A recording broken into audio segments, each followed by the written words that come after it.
Well, thank you for purchasing this video tuition lesson for Harder Percentages 1. We're going to look at two ways of looking at percentage increase. Let's look first at an example. Let's supposing that the value of a $250,000 house increases by 14% in a year. What is its new value? Well, one method is to do this, is to first of all find 14% of 250,000.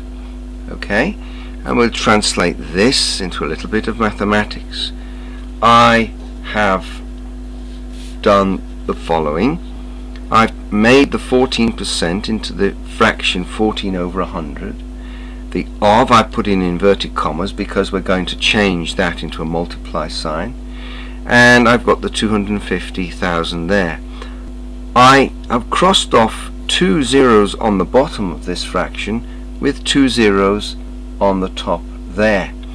They cancel out. This simplifies the calculation to one now of 14 times 250, which gives $35,000.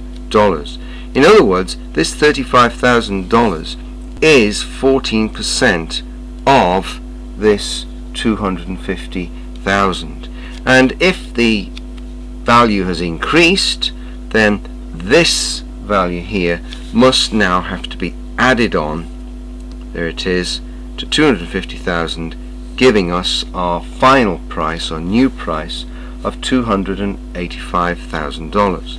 Now that was method 1. Method 2 is another way of doing this, or another way of looking at this, which is really rather neat. And the argument goes like this. You have to imagine that the original price is 100%. Okay, so there we have the 250,000 is 100%. And the argument goes like this. If there has been an increase of 14%, then the new price must be 114% of the old or original price. Okay, this 100% has gone up by 14%, so 114% of the old price, the original price, must be the new price. So we're going to make this statement here into a little piece of mathematics, and here it is here.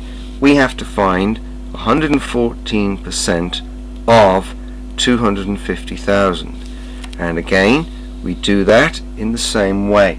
We make 114% into the fraction 114 over 100. The of becomes times, and there's the 250,000.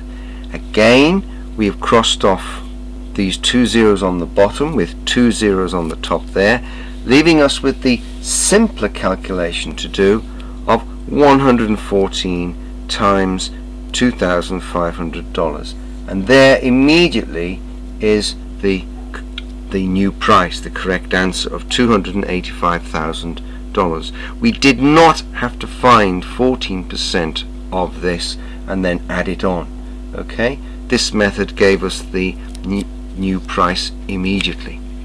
Alright, now many examples of percentages are concerned with money. Here's an example that has nothing to do with money. Okay, a child at the age of 9 had a height of 1.29 meters. By the time the child was 16, her height had increased by 47.5% or 47.5%. How tall was she? Alright, well, we're going to use the same two methods that we've just shown you for the house price increase and show you how it works. Okay, here we are. Well, the first thing, we can find 47.5% of 1.29 meters. We do that by recognizing that even this decimal percentage is a decimal over 100. Alright? No matter what that is as a percentage, it's always over 100 when you make it into a fraction. So this we have to do. We have to find 47.5% of 1.29. So we make this fraction there of 1.29. Now we're going to remember that when we're dividing a decimal by 100, there are two noughts in 100, so this decimal point is going to move two places in this direction to give us 0.475. The decimal does not move two places in this direction because that would make the decimal bigger. We are dividing it by 100, so it's got to move that way to get smaller, and there it is, 0.475 times 1.29. If we do that multiplication, we will get 0.61275. This again, of course, is in meters. In other words, 47.5% of 1.29 meters is 0.61275 meters. And to find her new height, of course, we will have to add it on to her original height, which was 1.29 meters. So we will get this as her new height, or to one decimal place, 1.9 meters. Now that was method 1. Let's look how we would do that using method 2. Okay, here we are. Let's get it in the middle. Okay, here we go. We imagine that the original height of 1.29 meters is 100%. And we argue like this. If there has been an increase of 47.5%, then the new height must be 147.5% of the old height, or the original height. Okay, I'll say that again. If there has been an increase of 47.5%, then the new height must be 147.5% of the old or original height, only because we have called the original height 100%. Okay, so we turn this last statement into a little bit of mathematics, and here we have it. We've got to find 147.5% of 1.29 meters, and that translates into this little equation here. Again, this decimal, because it's a percentage, is still over 100, and this time this number must get smaller, so we are dividing by 100, two noughts in 100, so this decimal point is going to move two places this way to leave us now with the multiplication of 1.475 times 1.29, and there we have it. We get straight away to the right answer, 1.90275 meters, or approximately to one decimal place 1.9 meters. So that is her new height now that she's 16. Okay, now these ideas of which we've just used in percentage increase, we can use very effectively in the same sort of way when we're looking at percentage decrease, and I'm going to give you an example now. After a few years of use, the value of a new car drops by 34%. Oops, let's get that straight. Okay, if the car costs $16,500 brand new, what is it now worth second hand? Okay, so this new price, the price it was when it was brand new, has now dropped by 34%. We want to find out what the new price is. Here we go. Method 1.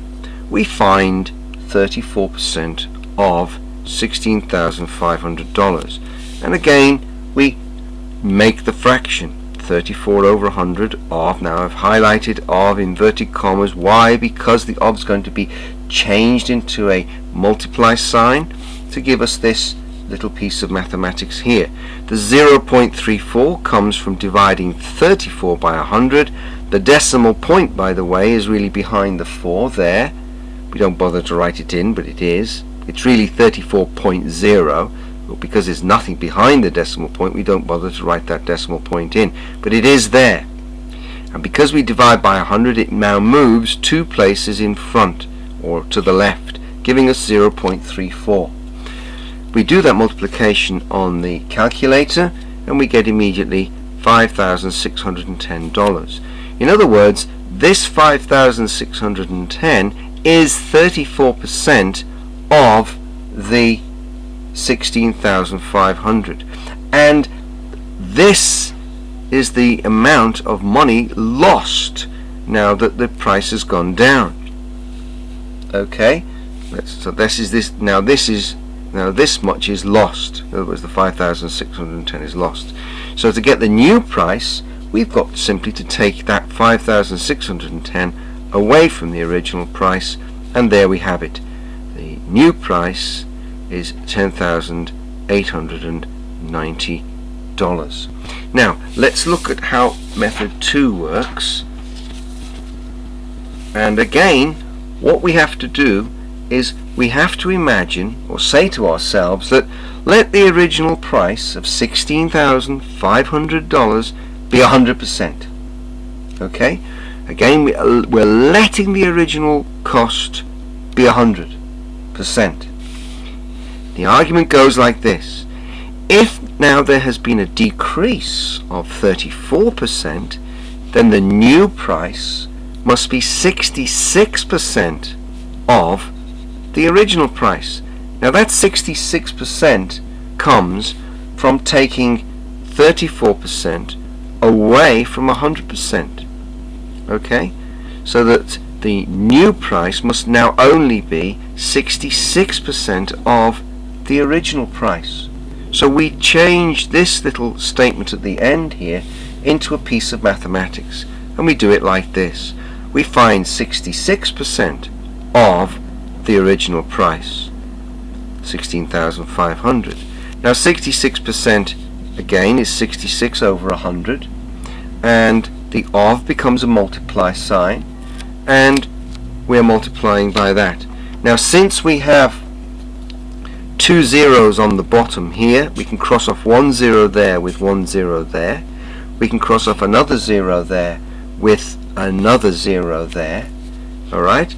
Thus simplifying the calculation to one that is just now 66 times 165. And there immediately we get the answer for the new price, $10,890. Okay? We did not have to find 34% of the original price and then take it away. We got immediately to the new decreased price by doing this method here, which I think is pretty cool.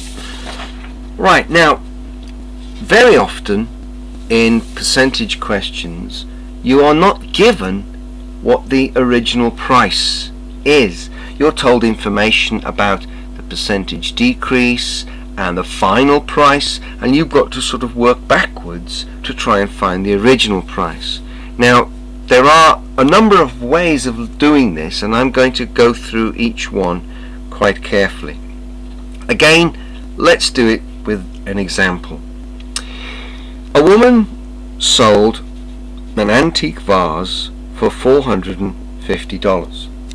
Okay, she calculated she had made a 76% profit. How much did she originally pay for the vase? Okay, let's look at the information we're given. The woman sold the antique vase for $450, so this is the final price. Okay, we don't know what the original price was because that's what we're asked to find, but we're told that she calculated that she had made a 76% profit on the original price. Alright, so that's what we've got. That's the problem before us. We've got to find that original price. Okay, one way of looking at this sort of a problem is like this. You let X dollars be the original price of the vase. Okay, just call it X. You could call it any letter you like. I've just called it X. And a 76% profit would mean that X had been increased by 176%. That's, of course, if you imagine that the X dollars is 100%. This is a bit like method 2 in the previous two examples. Okay? We are saying that the original price is X, and we're calling that X 100%. Now, if there's been a profit made of 76%, then it would mean that this original price has been increased by 176%. Okay? And we are told that when this original price is increased by 176%, sorry, the new value is the following. Oops, let's get that in the center. There we are. We're told that the new value is $450. So we make this equation. Let's see if we can write the equation. 176% of the original price is the new price, what she sold it for. Okay? And we're going to make this now into a piece of mathematics so that we can find X. The of, again, gets changed into a multiply sign. The 176% gets written as a fraction, and we now move the decimal point that is behind the 6 2 places this way because we're dividing by 100, and we get 1.76 times X is equal to 450. Let's straighten that up slightly, move it up. Okay, and we can now divide both sides of our equation by 1.76, dividing that by 1.76.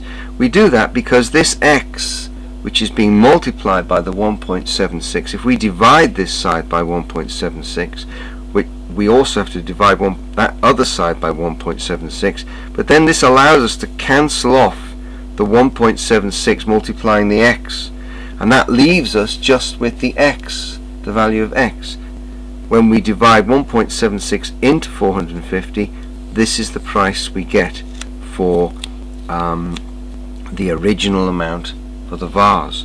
Okay, $255.6818, and so on, which is about, well, to the nearest cent, it is $255.68 for the original price of the vase.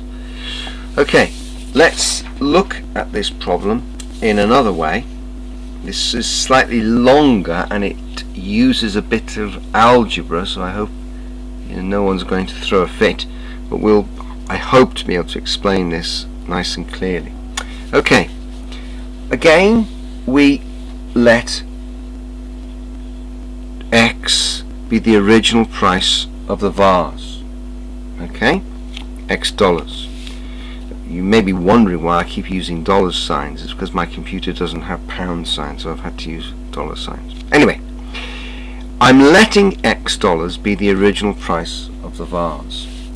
The next step is that a 76% profit must mean that 76% of the original price is added on to the original price. Yeah? So 76% of the original price is now added on to the original price, and all of this, we're told, must equal the final price. Here I've started to make the thing look a bit more mathematical. Okay, 76% of original price added on to the original price becomes 76% of the original price plus the original price. Okay, and if we make that into a little bit of mathematics, it looks like that. The 76% becomes 76 over 100, and its of becomes times X, add X, and all of this comes to for $450. So we can then make this equation. There it is, 76 times X divided by 100, add X, the original price, is equal to the selling price, $450. Now, you can see that there are two things common to these two terms, the X. So if you take it outside of brackets, we call this factorizing out the X. So if we factorize out the X, we get this looking expression here. The X is outside of brackets, a 1 is now there inside the brackets, the 1 because if we were to multiply the X back into the brackets, we would get 76X there. Then we would have to multiply the X by that 1 to give us X. In other words, when we multiply out this brackets, it has to give us this thing up here from which we came. Okay, now there's a little maneuver coming up which I hope you will understand, but I've now called this one 100 over 100. Why have I done that? Because this is over 100 and I want to make the whole thing over one denominator of 100. So I've called this one 100 over 100, and that allows me to make this thing become even simpler, and here it is. I'll leave that up there and hope to get that underneath so you can see what's happened. Okay, when you write this one as 100 over 100, you can add the numerators and put it all over the same denominator, which is what I've done down here. If this is 100 over 100, then this is 76 add 100, which is 176, all over 100. And of course I've taken away the brackets because I no longer need them, and this X is now multiplying this 176 divided by 100 there, and it's still all equals to 450. Now what we do, bring that down. Now what we do is we are really solving this equation for the unknown X, and what I've done is I have multiplied that 100 up over here, and I've multiplied that 176 down to the bottom here. This method, by the way, is called cross multiplication. It's not taught very often anymore, but it's a very quick way of doing expressions like this. What the textbooks would tell you to do here is multiply both sides by 100 and cancel the 100 here, and then divide both sides by 100 and cancel the 176 here. But it's really a very long-winded procedure, even though it may be more correct. However, I find that the cross multiplication method is much quicker. I've taken the 100, moved it up there and multiplied. I've taken the 176 down underneath and made it into a denominator. Okay, and that leaves us with our X as the unknown. And when we put all those numbers into the calculator and work out X, we again get the same original price of $255.68 as the original price of the vase. Now, there's one final way of looking at this problem which I find really quite neat, and here it is. We argue it like this: if a profit of 76% is made, then the selling price, this $450, that's the selling price, must be 176% of the original price. That's of course if you consider the original price as 100%. Okay, we've gone through that argument before. It's not a problem. what we do now, we say if we could find 1% of that, then all we need do is multiply our answer by 100 to find what 100% is. Okay, I'll say that again. We know that the selling price, this thing here, must be 176% of the original price.